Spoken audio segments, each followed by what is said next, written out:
Hello, everybody. I'm Frodo. Hello, everybody. I'm Legolas, and this is Sibling Rivalry. Shouldn't you be Sam? Home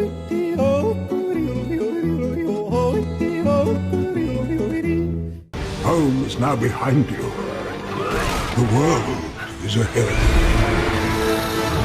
Actually, we're planning on not doing this again until after the new year, because we're gonna, build a little set and have all sorts of bells and whistles. Giant robots with lasers. They're not needed, but it'll look cool. That's his budget. But anyway, so unfortunately, or fortunately, depending on how you like the movie, The Hobbit came out. So we kind of have to talk about that. And we can. I'm just going to say this is an impromptu episode, so this is not like a big episode of Sibling Rivalry with all the bells and whistles. We're kind of just doing this for fun, and this is vlog style, but we just felt we had to talk about it because it is the movie of the year. Unless you believe all that hype about Les Mis, but That'll probably be the next review, because we're probably going to disagree about that.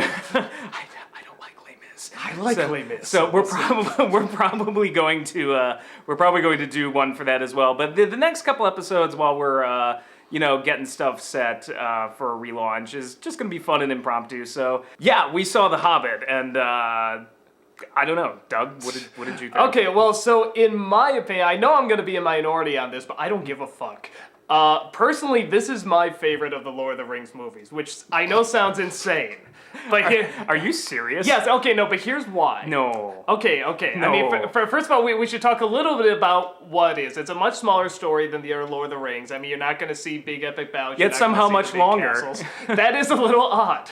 Just a touch. To be fair, having only read one of the Tolkien books, I only read Fellowship, but I know there are stories. For me, this is the Lord of the Rings movie I always wanted to see. Okay, first let's talk about the fact that the camera actually stays the fuck still. And I know it sounds like just a very minor thing. For long periods of time. No, but here's the thing. This is the thing. People are gonna be like, oh, why isn't it zooming around? And why is it either looking really pretty or really threatening? And why are there shots of Gandalf saying, keep it secret, keep it safe?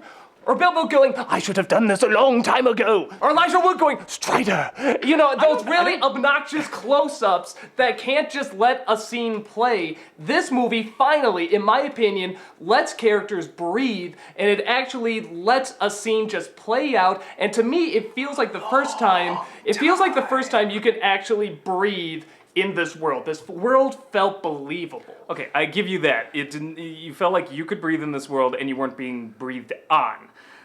But that's a very good way of putting it, Alec. A close-up or not, or keeping the camera still does not characters make. That has nothing to... I'm glad they slowed the camera down. That's fine. They slowed every scene down too, though. But to a snail's pace. But I like that in this movie because, again, it gave... Unlike the other movies, and I do like the other movies, let me get that right. I do like them, but it always felt like, okay, well, now we have to go over here and do this. Well, now we have to go over here and do this.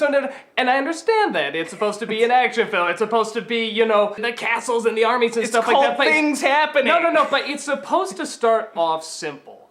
And I never felt it did start off simple. That's what I like about this one. It did have the grand backstory, which was cool. That backstory was awesome. This started off simple? No, the backstory was... If I didn't read The Hobbit, I would have been thoroughly confused. I was like... I haven't read The Hobbit. I followed it fine. Here's 12 dwarves. This is Thorin, son of Fundin, son of Mickey, friend of Balin, son of, and his grandfather was killed by Azog, but that was before Smaug came and attacked Erebor. I was sitting there, I was like, I've read The Hobbit a number of times, and I'm like, I would be lost. I've never read The Hobbit. I followed it fine. The only thing I couldn't understand is what the hell does the dragon want with gold? That's the only thing I don't understand. It's a freaking dragon. Just dragons want gold. They need their bling. But really, if you're looking for any more explanation, the book's not going to provide it either. That was pretty much I think that's part of the problem with... that's part of the problem with the movie. It's a children's story. It's meant for kids. You know what? You set yourself up right there because you said, this is the Lord of the Rings movie I wanted. This isn't Lord of the Rings. It's not. It was never meant to be like this. He didn't write it like this. It was not meant to be this big, giant, epic. It is a kid's tale, a yarn where a wizard and 12 dwarves and a little tiny man go save some gold from a dragon. And there are goblins and elves and big, giant bear people and trolls with Cockney accents. But you know that they would not be able to get away with that if they want to tell the story like how Tolkien originally told it, which was very simple. Then don't make it! For someone who did not read the book, I know the basic premise, but I did not read the book. Not only could I follow it very well, but I was actually intrigued, say, like, with the dwarves and the elves, with why that prejudice was there. This movie shows why that prejudice was there. I found that really fascinating, how the elves did not come and help them in the beginning. That's fine. There's some things that Jackson does right, and I'm going to be thumping on Jackson, and this is going to turn into probably a long hour-size rant, but... We will go Noah Antweiler on your asses. Yeah, this is going to be like a Noah vlog.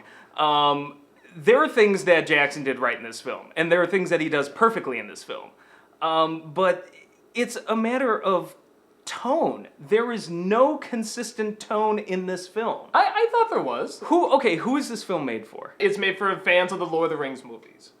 I would actually argue it's probably not made for fans of the original book, from what I understand about it. But if you're making something for fans of the Lord of the Rings movie, you have a giant Phantom Menace-style Goblin King with the giant jowls. I kept wanting the ball sack chin, right? Yeah, the ball sack chin sitting there. You know, I kept wanting him to go, "We said no like dwarves." Hey, that guy was awesome. Come on, I like that guy. No. Okay. I mean, here's the thing. If you were making a kid's film, yes.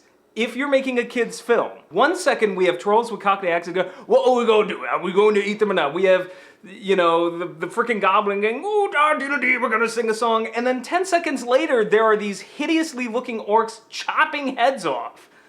Like, there is no tone in this whatsoever. It's not for kids. People know they're going to see that when they see Lord of the Rings. Any Lord of the Rings now. I mean, like I said, I didn't expect Then why did I have... Okay, fine. So, and this is my problem. If I wanted to see a Lord of the Rings movie, that's fine. You can make it like a Lord of the Rings movie. I have no problem with that. Then make it like a Lord of the Rings movie. I don't want to sit there and watch some troll blow snot all over Bilbo, or frickin' bad dwarf humor, or a bunch of dwarves belching into a jar or whatever. Those things are for kids. You saw that in the other films, though. Tell me all the times Gimli didn't belch or fart and stuff like that. Legolas riding the skateboard shield down and stuff like that. Nobody touches a dwarf. That is all crap for kids. Incredibly, stupidly awesome when it came to Legolas. Oh, come on! No, that's stupid! No, actually, I completely agree with you. Those were the things I hated about the Lord of the Rings movie. There you go, it's the Lord of the Rings movie. No, but this is way worse. Because now you've got... Okay, who is the weakest character in the Lord of the Rings films? Probably Gimli. Gimli? Who do we have in this movie? Like 12 Gimlis. 12 Gimlis. Except for the one Except for Thorin. And Balin's not too bad. In fact, I take it back a little bit, and actually this is the one thing I will also say is a weakness, where in this film I really thought, you know, we got to know a lot of these, like I said, these people seem a little bit more believable and credible, except for the majority of the dwarves. Except for the majority of the dwarves, who just all sort of blend into one Gimli, with the exception of a couple. Which is a problem with the book, because the book you had about 4 or 5 dwarves that had pretty clear personalities, and the rest have silly names. I would have liked if they gave them a little bit more personality, or just cut happy Doc. You know, the rest just kind of blended. I mean, even in the funniest thing is, somebody was telling me, they're like, well, and they did that cheap shot where just all of the dwarves just tumble in at once, and they're just like, and the rest? I'm like, the book did that. Like, the book pretty much had that happen, where it's like, and then there were these other dwarves. So, but that's my problem. It's just like, if you're going to do this, then you have to change the book in such a way that it makes the film better. And it didn't. It actually made it worse. Things he should have changed, he didn't, and things that weren't necessary he threw in. I don't need to see Saruman and Galadriel having this big, like, debate at a round table. The movie just ground to a halt. It's not like Fellowship, where at least it's like, we're going to decide the fate of mankind. No, it's, this weird guy says there's like this necromancer somewhere, and well, obviously, yes, but will the senator yield? Like, it's ridiculous. First of all, we did have that Fellowship of the Ring, and it was exactly what you just said, where everyone's starting to, let's get rid of this thing. Except it meant something. It could have taken 2 seconds, and that scene did have a purpose, by the way. Now serving as a distraction for the dwarves to leave. Here's the major difference. That scene in Rivendell in Fellowship of the Ring set up 2 more movies. What did this scene do in this film? It allowed the dwarves to escape. And brilliant. I think you could also establish. Here's what I liked about that scene too, is that it finally allowed us, and this always bothered me, at least in the movies. The book, I think they explain a little bit more, but Saruman, from the minute you see this fucker and his giant evil castle that Bowser would live in, you say, that's a bad guy. I like for once you actually see him having a conversation, like having them meet up, and you can see, how these people were friends and how they talked and stuff like that. That would be great in the extended edition DVD. When I'm just sitting imagine there, this is the extended edition that every geek wants to see. No, and this is where Jackson got it right. He's like, I'm making a movie here. I am not making something that is entirely for Tolkien purists. I'm sorry. I love Tolkien.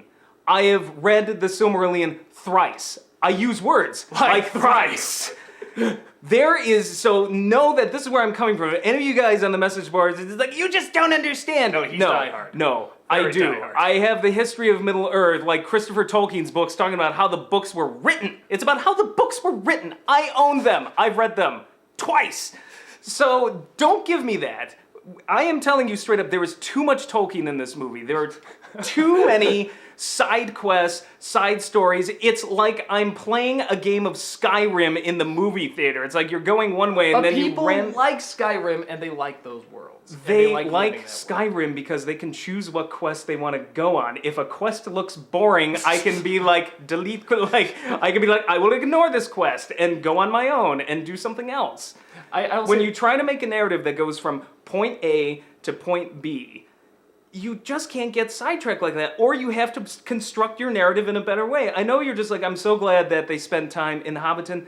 They needed to get the hell on the road, for You're God's telling me sake. that the Lord of the Rings movies actually went from A to B. The trilogy went from A to B with no diversions, no sidetracking at all. I'm saying the original director's cut did it better than the extended edition, and I'm okay with that because the extended edition is for the purists, for the fans, or for people who are just like, you know what, I want more. Sitting in the movie theater and watching the extended edition later, I'm like, I know why most of these scenes were cut. Some I would have preferred there, but the bulk of them, I'm like, you know what, no, this was not absolutely necessary to telling your base story. Okay, it just wasn't. You say this, you ask, why is this movie made? They shouldn't have made this movie. And you're saying, well, then this movie is only for purists of Tolkien. Why can't it just be for purists of Tolkien, then?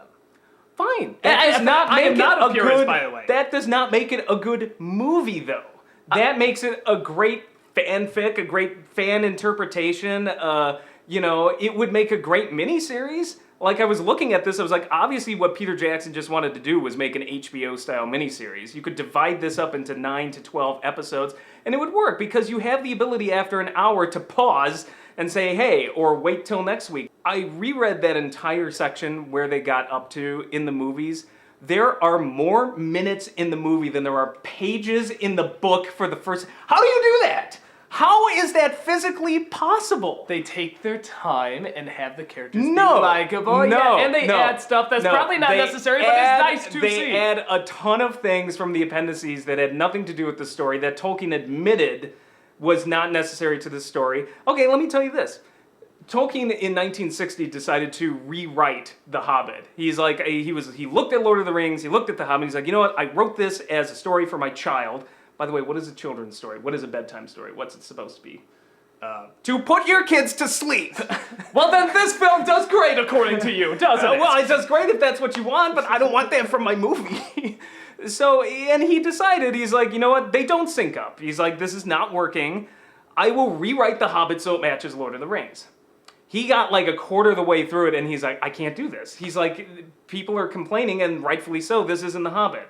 What was this cute little kid story now just is something else entirely. So that's my problem. You either have to go all out and say, I am doing a kid's film like the original story, or I am doing this like Lord of the Rings. As it stands, it's too messy and too much humor aimed at kids. And I'm sorry, it is way worse than Lord of the Rings was. Lord of the Rings had dumb moments. Dumb moments.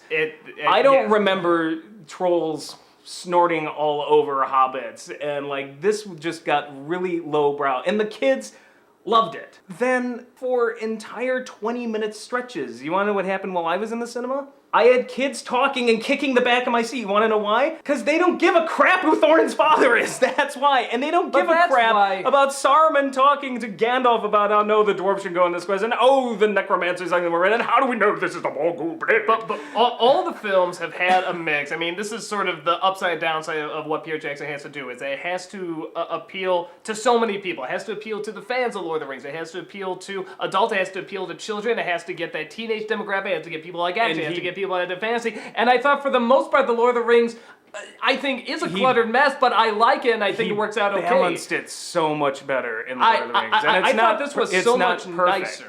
But all of I don't the think changes, this is perfect and I know, I get it. I've sat there on message boards when people are just like, the elves burned at Helm's Deep, and that was in Arwen, I was Glorfindel. I don't care. You have to write a narrative that goes from one point to another, and if you have moments from the book that are just like, this is just unfilmable, or this does not serve the main plot, you reconstruct it. And he reconstructed so much in Lord of the Rings that actually made the story better from a cinematic perspective. He did little of that here. Radagast is in this. He's the third wizard that was mentioned in the appendices. Gandalf mentions him once. Weird. That was weird. All I can tell you is from reading the books and the little entries about him, I got this image of like a hermit, a St. Francis of Assisi type who likes animals, who is a little odd, but, you know, still kind of together and still a wizard. They make it a little too goofy. We're not in Jar Jar Binks territory, but I swear to God, when they brought out the rabbit sled, I can tell you that even Tolkien at his most like juvenile moments in The Hobbit, I don't think would have been like sled of rabbits. I don't. What was that in the book then? The rabbit sled? I do not know, because Radagast wasn't in it. I mean, or just anything. Was it ever said they had a rabbit sled? Because I would acknowledge that was silly. That was really silly. I don't remember that at all. Okay, let's put it this way. For a film, I mean, I think we can both agree the first film is, first book is a children's book. And it was written for children. It's written very simply. There's a ton of stuff that does not add up. Like, how come trolls in the Lord of the Rings can't talk? You know, what the hell does a dragon want with gold and stuff? I mean, this is clearly stuff that's for a kid's book, you know. But I think we can acknowledge for a film that, you're probably right, does not need to exist, I think it's very well done. And I think it captures so much of Tolkien that those other films could not capture. I think it would have been very well done if it were like 2 hours short. Okay, let me put it this way. If this film ended and I knew there was only one film left and we were at the halfway point in the story, I would probably be more forgiving. Jesus Christ, there are German operas that are shorter than this thing, and those things are like 4 or 5 days. Okay, did you like when all the dwarves sang the song that's in the trailer? I did. Okay, what was the point? You could have cut that, wouldn't have missed a thing.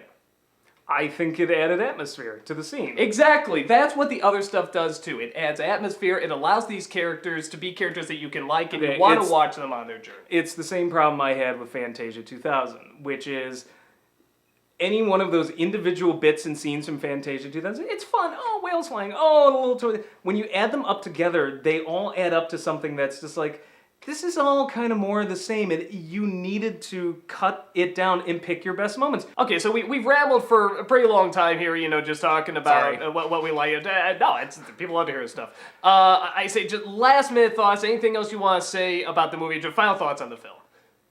This was...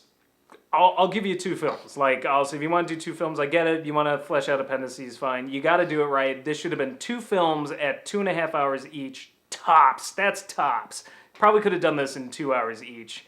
Peter Jackson did such a great job of finding a coherent narrative where, come on, Tolkien purists, let's be honest, there was none. In Lord of the Rings, and he just can't do it here.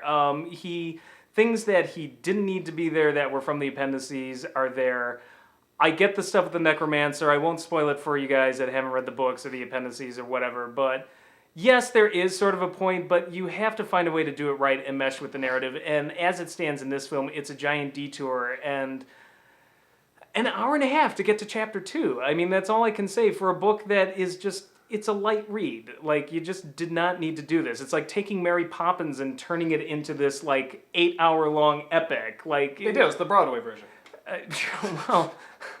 Well, imagine 3 Broadway version shows, then you got it. It's like, this should have been a fun little thing, and he does get a number of things right, and the acting is great.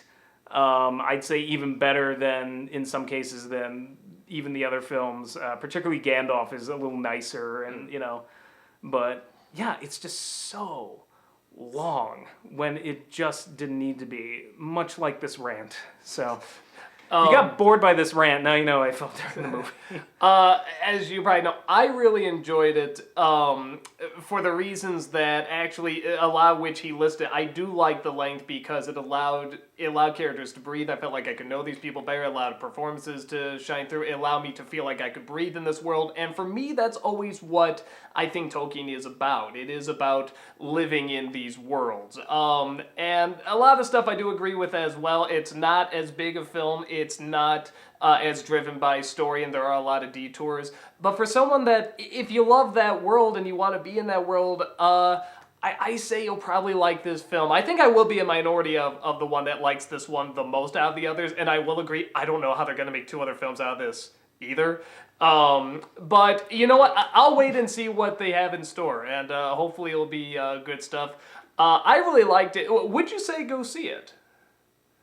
If you were a fan of Lord of the Rings, I would see it once. But I mean, as somebody who's a diehard Lord of the Rings fan, that's saying something for me. I'm like, you can see it once and probably be satisfied. And I saw it in 28 frames per second, so I have no idea. There's this great debate: is it better to see it in 48 frames per second or scrub your eyes out with steel wool? But I just saw it in the normal version, and Yeah, me too. it looked crisp and good, but like the effects, the resolution was so high, and the CGI effects in particular, I can only imagine it's going to be worse with the higher frame rate. So, yeah, and I think you know what I think of it. You know what I enjoy, and you can probably get a grasp of if that's what you would enjoy as well. So and I don't disagree with him in theory.